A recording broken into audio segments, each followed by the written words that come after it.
বাংলাদেশের সর্বশেষ গুরুত্বপূর্ণ আপডেট সংবাদে আপনাকে স্বাগত। শুরুতেই সংবাদ শিরোনাম, পরে বিস্তারিত। শুরুতেই জানিয়ে দিব, দেশে ফিরে বিচারের মুখোমুখি হচ্ছেন হাসিনা, জানালেন শেখ হাসিনার ছেলে সজীব ওয়াজেদ জয়। ছাত্র জনতার গণ আন্দোলনের মুখে পদত্যাগ করে দেশ ছেড়ে ভারতে পালিয়ে গিয়েছেন সাবেক প্রধানমন্ত্রী শেখ হাসিনা। বর্তমানে ভারতেই অবস্থান করছেন তিনি। বার্তা সংস্থা রয়টার্সকে দেওয়া এক সাক্ষাৎকারে শেখ হাসিনার ছেলে সজীব ওয়াজেদ জয় তার মায়ের দেশে ফেরা নিয়ে কথা বলেছেন। যুক্তরাষ্ট্রের ওয়াশিংটন ডিসি থেকে বর্তমান বার্তা সংস্থা রয়টার্সকে সাক্ষাৎ দেন জয়। তিনি বুধবার 25শে সেপ্টেম্বর তার এই সাক্ষাৎকার প্রকাশ করেছেন। সাক্ষাৎকারে তিনি বলেছেন, যে কোনো সময় দেশে ফিরতে প্রস্তুত শেখ হাসিনা। তিনি দেশে ফিরে বিচারের মুখোমুখি হওয়ার জন্য প্রস্তুত বলে জানিয়েছেন জয়। এরপর জানিয়ে দেব, বিএনপির জাতীয় স্থায়ী কমিটির বৈঠকে যে সিদ্ধান্ত এলো। বিএনপির সর্বোচ্চ নীতি নির্ধারণী ফোরাম জাতীয় স্থায়ী কমিটির বৈঠক সোমবার রাতে অনুষ্ঠিত হয়েছে। বৈঠকে সমসাময়িক রাজনৈতিক বিষয় নিয়ে আলোচনার উপর গুরুত্ব আরোপ করা হয়েছে। এদিকে ভারত শুধু স্বৈরাচার হাসিনার সঙ্গেই বন্ধুত্ব চায় বললেন বিএনপির জাতীয় স্থায়ী কমিটির সদস্য এবং সিনিয়র যুগ্ম মহাসচিব অ্যাডভোকেট রুহুল কবির রিজভী। আজ ঢাকা রিপোর্টার্স ইউনিটিতে বাংলাদেশ জাতীয়তাবাদী পল্লী চিকিৎসক অ্যাসোসিয়েশনের 116তম প্রতিষ্ঠাবার্ষিকী উপলক্ষে আয়োজিত এক অনুষ্ঠানে তিনি সব মন্তব্য করেছেন। এদিকে দুদকের উপপরিচালক ঘুষ নিতেন ইউরো এবং ডলারে। দুর্নীতি দমন কমিশন দুদকের সাবেক উপপরিচালক আবু বকর সিদ্দিকের বিরুদ্ধে ইউরো এবং ডলারে ঘুষ নেওয়ার অভিযোগ পাওয়া গেছে। সহকর্মীদের কাছে তিনি পরিচিত ছিলেন জিনের বাদশা নামে। জানিয়ে দিব, এইচএসসির ফল কিভাবে, জানালেন অধ্যাপক তপন। চলতি বছরে এইচএসসি এবং সমমনা পরীক্ষার ফল কবে প্রকাশ করা হবে তার একটি সময়সীমার কথা জানিয়েছেন আন্তঃশিক্ষা বোর্ড সমন্বয়ক কমিটির সভাপতি এবং ঢাকা শিক্ষা বোর্ডের চেয়ারম্যান অধ্যাপক তপন কুমার সরকার। তিনি বলেন, অক্টোবরের মাঝামাঝিতে রেজাল্ট হবে। এবং সর্বশেষ জানিয়ে দিব, রাজধানীর মোহাম্মদপুরে আলেমদের বিক্ষোভ সমাবেশ। ভারতে মহানবীর অবমাননার কারণে বাংলাদেশে আলেম সমাজরা বিক্ষোভ মিছিল করেছেন।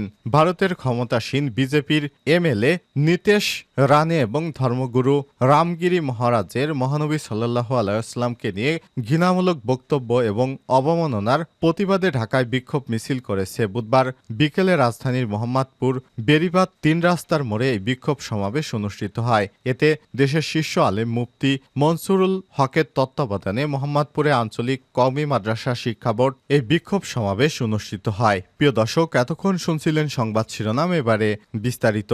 তবে তার আগে বন্ধুরা, অনুরোধ থাকবে সংবাদটিতে একটি লাইক দিন। এই চ্যানেলে আপনি নতুন হয়ে থাকলে আমাদের সংবাদটি দেখতে দেখতে চ্যানেলটি সাবস্ক্রাইব করে রাখুন। কমেন্ট করে আপনার মূল্যবান মতামত জানিয়ে দিন বন্ধুরা, আপনি বিশ্বের কোন দেশ থেকে বা বাংলাদেশের কোন স্থান থেকে আমাদের সংবাদটি দেখছেন এবং শুনছেন। এবারে বিস্তারিত। দেশে ফিরে বিচারের মুখোমুখি হতে প্রস্তুত শেখ হাসিনা, রয়টার্সকে সাক্ষাৎকারে বললেন জয়। ছাত্র জনতার গণ আন্দোলনের মুখে পদত্যাগ করে দেশ ছেড়ে ভারতে পালিয়ে গেছে সাবেক প্রধানমন্ত্রী শেখ হাসিনা। বর্তমানে তিনি ভারতে অবস্থান করছেন। বার্তা সংস্থা রয়টার্সকে দেয়া এক সাক্ষাৎকারে শেখ হাসিনার ছেলে সজীব ওয়াজেদ জয় তার মায়ের দেশে ফেরা নিয়ে কথা বলেছেন। যুক্তরাষ্ট্রের ওয়াশিংটন ডিসি থেকে বার্তা সংস্থা রয়টার্সকে এক সাক্ষাৎকার দেন তিনি। বুধবার 25শে সেপ্টেম্বর তার এই সাক্ষাৎকার প্রকাশিত হয়েছে।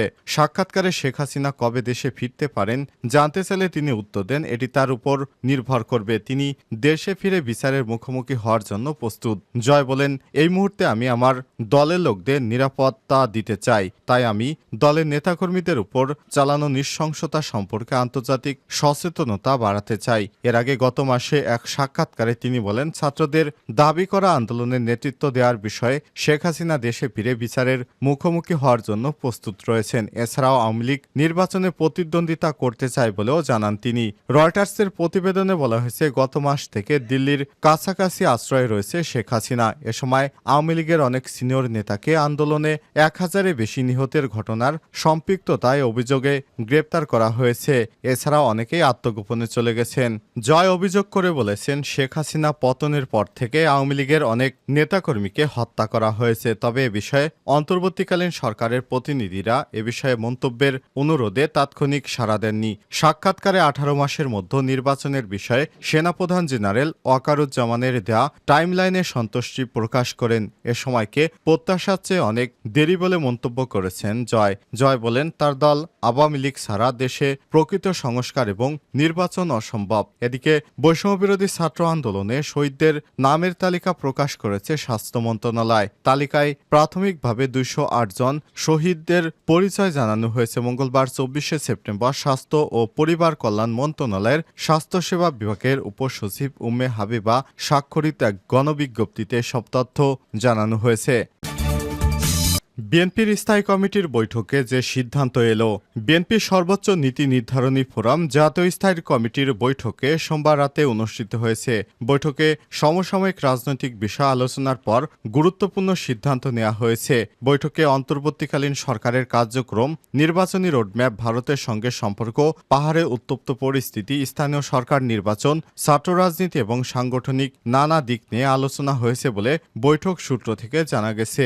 বিশ্ববিদ্যালয় ছাত্র রাজনীতি বন্ধের যে প্রক্রিয়া শুরু হয়েছে সেটি বিপক্ষে অবস্থান নেবে বিএনপি। শিক্ষা প্রতিষ্ঠানে ছাত্র রাজনীতি বন্ধ নয়, বরং ক্যাম্পাসে ইতিবাচক রাজনীতির ধারা চালু করতে চায় দলটি। কারণ হিসেবে দলটি বলছে, বেশ কয়েক বছর যাবৎ দেখা গেছে যেখানে ছাত্র আন্দোলন নেই সেখানে অরাজকতা বেশি হয়েছে। দেশ সংগঠন গঠনতন্ত্র ছাত্র রাজনীতির ঐতিহাসিক অবদান রয়েছে। 52 ভাষা আন্দোলনে, 62র পূর্ব পাকিস্তানের বিরুদ্ধে আন্দোলনের সূচনা, 71-এর মুক্তিযুদ্ধ, 24 সালের স্বৈরাচার হাসিনা পতনের আন্দোলনের পেছনে বিশ্ববিদ্যালয়ের ছাত্র রাজনীতির বড় ভূমিকা রয়েছে। নির্ভরযোগ্য সূত্র বলছে, বিএনপির সর্বোচ্চ নীতি নির্ধারণী স্থায়ী কমিটির বৈঠকে এসব বিষয় নিয়ে বিস্তারিত আলোচনা হয়েছে। সোমবার রাতে রাজধানীর গুলশানে বিএনপির চেয়ারপারসনের রাজনৈতিক কার্যালয়ে রাত 8টা 35 এই বৈঠক শুরু হয়। 2.5 ঘণ্টা ব্যাপী এই বৈঠকে লন্ডন থেকে ভার্চুয়ালি যোগ দিয়ে সভাপতিত্ব করেন বিএনপির ভারপ্রাপ্ত চেয়ারম্যান তারেক রহমান। বৈঠকে আরও উপস্থিত ছিলেন স্থায়ী কমিটির সদস্য ডক্টর খন্দকার মোশাররফ হোসেন, ব্যারিস্টার জমির উদ্দিন সরকার, মির্জা আব্বাস, ডক্টর আব্দুল মঈন খান, নজরুল ইসলাম খান ভার্চুয়ালি, মির্জা ফখরুল ইসলাম আলমগীর, আমির খসরু মাহমুদ চৌধুরী ভার্চুয়ালি, সালাউদ্দিন আহমেদ, ইকবাল হাসান মাহমুদ টুকু ভার্চুয়ালি, মেজর অবসরপ্রাপ্ত হাফিজউদ্দিন আহমেদ ও ডাক্তার এজেডএম জাহিদ হোসেন। ভারত শুধু স্বৈরাচার হাসিনার সঙ্গেই বন্ধুত্ব চায় রিজভী।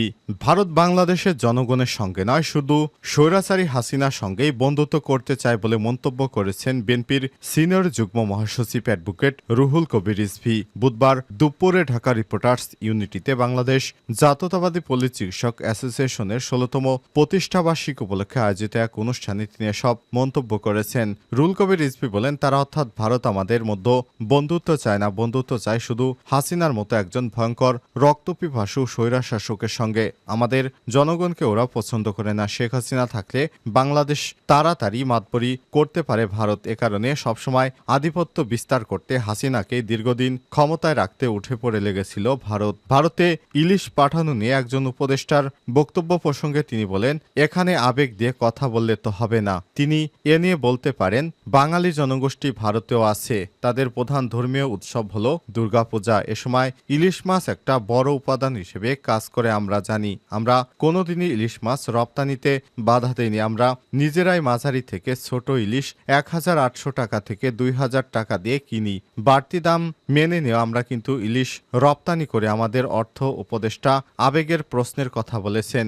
একই সময় যখন আমরা দেখছি ভারতের পররাষ্ট্রমন্ত্রী বলছেন, সীমান্তে বাংলাদেশি কাউকে দেখলে পা উপরের দিকে দিয়ে ঝুলিয়ে রেখে শাস্তি দেয়া হবে, তখন তো আমাদের মধ্যে আবেগ তৈরি হবে। খালেদা জিয়া আমাদের সার্বভৌমত্ব প্রশ্নে কখনোই আপোষ করেননি মন্তব্য করে দলের মুখপাত্র আরও বলেন, দেশের সার্বভৌমত্বের প্রশ্নে তিনি কখনোই আপোষ করেননি। আমাদের গোটা জাতি তো নিজ দেশ নিজ রাষ্ট্রের বিষয়ে অত্যন্ত আবেগপ্রবণ।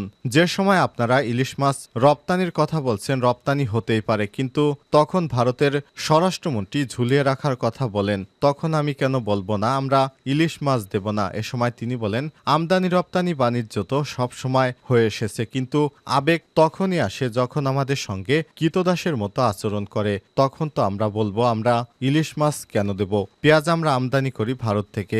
ভারতে যখন সংকট হয় তখন তো তারা পেঁয়াজ রপ্তানি বন্ধ করে দেয়, রপ্তানির উপর শুল্ক বাড়িয়ে দেয়। তারা কিন্তু আমাদের 1 ইঞ্চিও ছাড় দেয় না। সুতরাং আমাদের ছাড় দেওয়া উচিত নয়। অনুষ্ঠানে গুনখুমের শিকার বিএনপির নেতাকর্মীদের আর্থিক অনুদান দেওয়া হয়। অনুষ্ঠানের বক্তব্য রাখেন বিএনপির তথ্য বিষয়ক সম্পাদক আজিজুল বারী হেলাল, গবেষণা বিষয়ক সম্পাদক কৃষিবিদ শামীমুর রহমান শামীম, নির্বাহী কমিটির সদস্য নাজিমউদ্দিন আলম। উপস্থিত ছিলেন রংপুর বিভাগীয় সাংগঠনিক সম্পাদক অধ্যাপক আমিনুল ইসলাম, বিএনপির নির্বাহী কমিটির সদস্য রবিউল ইসলাম রবি, স্বেচ্ছাসেবক দলের নেতা জাকির হোসেন বাবু প্রমুখ।